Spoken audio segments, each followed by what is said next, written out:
Cześć! W dzisiejszym krótkim filmie wyjaśnię Wam różnicę między kto lub co, a który. Ostatnio podczas lekcji z moimi uczniami zauważyłem, że od czasu do czasu mają z tym problem, dlatego postanowiłem nagrać w końcu ten film.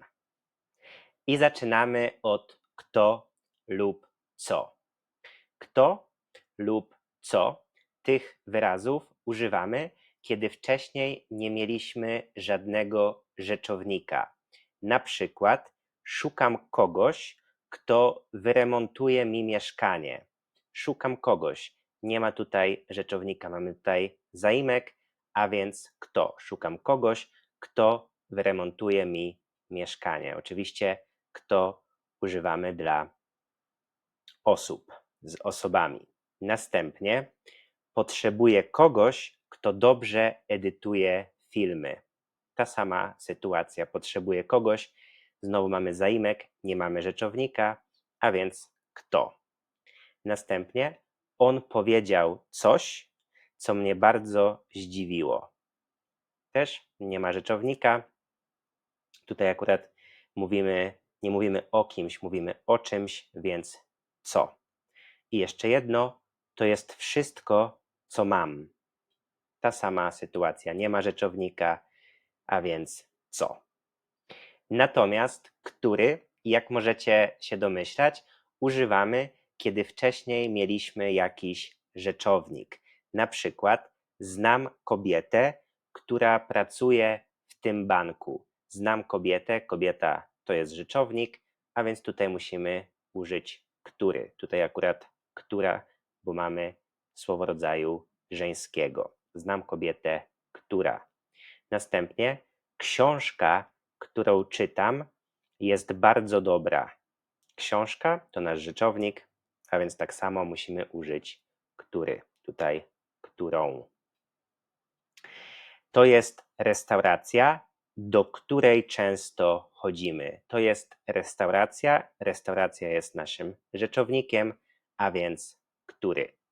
I jeszcze jedno, to jest grupa, z którą pojechałem na wycieczkę. To jest grupa, grupa jest naszym rzeczownikiem, a więc który. I popatrzmy jeszcze na dwa zdania, które dobrze pokazują różnicę między który a kto albo co. Szukam pracownika, który mówi po angielsku, albo szukam kogoś, kto mówi po angielsku. Szukam pracownika, pracownik jest naszym rzeczownikiem, a więc musimy użyć słowa który. Natomiast szukam kogoś, tutaj nie ma rzeczownika, a więc musimy użyć kto. Jeśli w tym momencie uważasz, że ten film jest dla Ciebie wartościowy, jest pomocny, bardzo proszę o zostawienie łapki w górę, komentarza i jeśli jeszcze nie subskrybujesz kanału, to zostaw subskrypcję.